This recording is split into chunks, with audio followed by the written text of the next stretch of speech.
ಹರೇ ಶ್ರೀನಿವಾಸ. ಎಲ್ಲರಿಗೂ ನಮಸ್ಕಾರ. ಉಮಾ ಶ್ರೀಧರ್ ಚಾನಲ್ಗೆ ಸ್ವಾಗತ. ಇಲ್ಲಿ ನಾವು ಮಾಧ್ವ ಸಂಪ್ರದಾಯದ ಆಧ್ಯಾತ್ಮಿಕ ಹಾಗೂ ಪೂಜಾ ವಿಷಯಗಳ ಬಗ್ಗೆ ವಿವರವಾಗಿ ಚರ್ಚಿಸುತ್ತೇವೆ.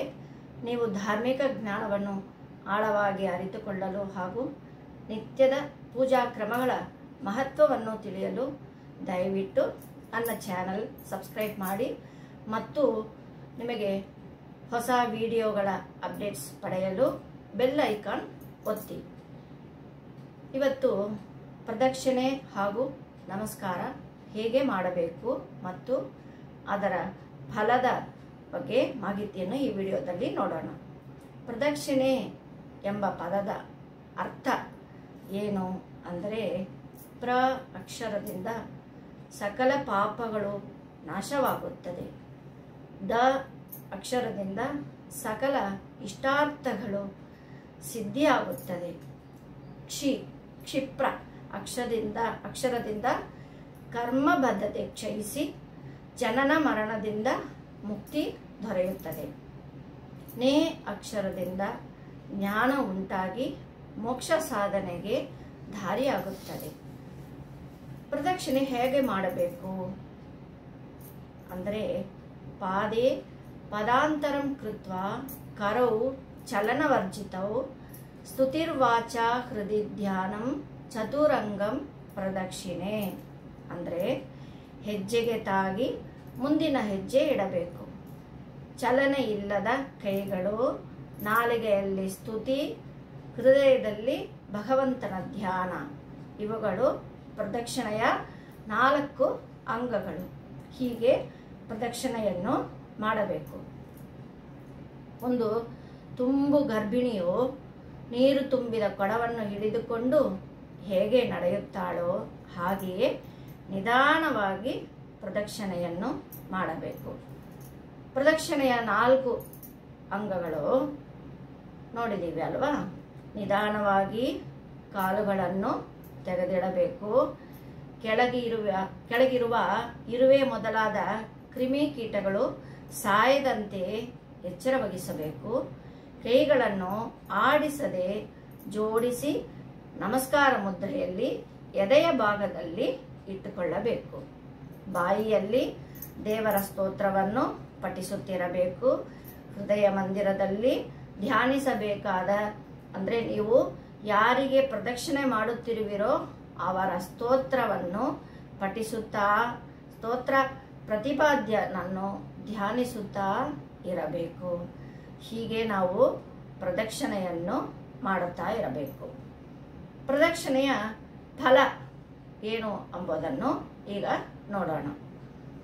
ಜನ್ಮಾಂತರದಲ್ಲಿ ಮಾಡಿದ ಪಾಪಗಳು ಸಹ ಪ್ರದಕ್ಷಿಣೆಯ ಪ್ರತಿ ಹೆಜ್ಜೆಗೂ ನಾಶ ಹೊಂದುತ್ತದೆ. ವಿಷ್ಣುವಿಗೆ ಪ್ರದಕ್ಷಿಣೆ ಮಾಡುವವನು ಹಂಸಯುಕ್ತವಾದ ವಿಮಾನದಲ್ಲಿ ಕುಳಿತು ವೈಕುಂಠಕ್ಕೆ ತೆರಳುವನು. ದೇವರ ಸುತ್ತುವುದು ಎಂದರೆ ಸಂಸಾರದಲ್ಲಿ ಸುತ್ತಿ ಬರುವುದನ್ನು ತಪ್ಪಿಸಿಕೊಳ್ಳುವುದು ಎಂದು ಅರ್ಥ. ಈಗ ನಮಸ್ಕಾರದ ಬಗ್ಗೆ ನೋಡೋಣ. ಪುರುಷರಿಗೂ ಸ್ತ್ರೀಯರಿಗೂ ಎರಡು ಬಂದ್ರಿಗೂ ಬೇರೆ ಬೇರೆ ನಮಸ್ಕಾರಗಳು ಇದೆ. ಅಂದರೆ ಪುರುಷರಿಗೆ ಅಷ್ಟಾಂಗ ನಮಸ್ಕಾರ, ಸ್ತ್ರೀಯರಿಗೆ ಪಂಚಾಂಗ ನಮಸ್ಕಾರ. ಪುರುಷರ ಅಷ್ಟಾಂಗ ನಮಸ್ಕಾರ ಏನು ಅಂದರೆ, ಉರಸ ಶಿರಸ ದೃಷ್ಟ್ಯಾ ಮನಸ ವಚಸ ತಥಾ ಪದ್ಭ್ಯಾಂ ಕರಾಭ್ಯಾಂ ಜಾನುಭ್ಯಾಂ ಪ್ರಣಾಮೋ ಅಷ್ಟಾಂಗ ಉಚ್ಯತೆ. ಅಂದರೆ ನಮಸ್ಕಾರಕ್ಕೆ 8 ಅಂಗಗಳು ಇದೆ. ಶಿರಸ್ಸು, ದೃಷ್ಟಿ, ಮನಸ್ಸು, ಮಾತು, ಕೈಗಳೆರಡು, ಕಾಲುಗಳೆರಡು, ಮೊಣಕಾಲುಗಳೆರಡು ಇದೆ. ಅಷ್ಟ ಅಂಗಗಳು. ಇದು ಪುರುಷರಿಗೆ. ಸ್ತ್ರೀಯರಿಗೆ ಪಂಚಾಂಗ ನಮಸ್ಕಾರ. ಬಾಹುಭ್ಯಾಂ ಅಥ ಜಾನುಭ್ಯಾಂ ಶಿರಸ ಮನಸಾಧ್ಯ ಪಂಚಾಂಗಕ ಪ್ರಣಮ ಸ್ಯಾತ್ ಸ್ತ್ರೀನಾಂ ನಮನ ಲಕ್ಷಣಂ. ಸ್ತ್ರೀಯರು ನಮಸ್ಕರಿಸುವಾಗ ಕೈಗಳೆರಡು, ಮೊಣಕಾಲುಗಳೆರಡು ಮತ್ತು ತಲೆ ನೆಲಕ್ಕೆ ಮುಟ್ಟಬೇಕು. ಮನಸ್ಸು ಬುದ್ಧಿಯಲ್ಲಿ ಭಗವಂತನನ್ನು ಧ್ಯಾನಿಸುತ್ತಾ ಇರಬೇಕು. ಇದು ಸ್ತ್ರೀಯರ ನಮಸ್ಕಾರದ 5 ಅಂಗಗಳು. ದೇವರಿಗೆ ನಮಸ್ಕರಿಸುವಾಗ ಮೈಗೆ ಧೂಳು ಮೆತ್ತಿದರೆ ಅದನ್ನು ಬರೆಸಿಕೊಳ್ಳಬಾರದು. ಹಾಗೆ ಮಾಡಿದ್ದಲ್ಲಿ 3 ಜನ್ಮಗಳ ಕಾಲ ಕುಷ್ಠರೋಗಿಯಾಗಿ ಹುಟ್ಟುವನು. ನಮಸ್ಕಾರಕ್ಕೆ ಯೋಗ್ಯವಾದ ಸ್ಥಳ ಯಾವುದು ಅಂದರೆ ದೇವರ ಎದುರಿನಲ್ಲಿ, ಹಿಂಭಾಗದಲ್ಲಿ, ಎಡಭಾಗದಲ್ಲಿ, ತುಂಬ ಹತ್ತಿರದಲ್ಲಿ, ಗರ್ಭಗುಡಿಯಲ್ಲಿ ನಮಸ್ಕಾರಗಳನ್ನು ಮಾಡಬಾರದು. ಅದು ವಿಹಿತವಲ್ಲ. ಎದುರಿನಲ್ಲಿ ನಮಸ್ಕರಿಸಿದರೆ ಮೃತ್ಯು, ಹಿಂಭಾಗದಲ್ಲಿ ನಮಸ್ಕರಿಸಿದರೆ ಸ್ಮೃತಿ ಭ್ರಂಶ ಅಂದ್ರೆ ಬುದ್ಧಿ ನಾಶ ಆಗತ್ತೆ. ದೇವರ ಬಲಭಾಗದಲ್ಲಿ ನಮಸ್ಕರಿಸುವುದು ಸರ್ವಕಾಮ ಸಿದ್ಧಿಪ್ರದ.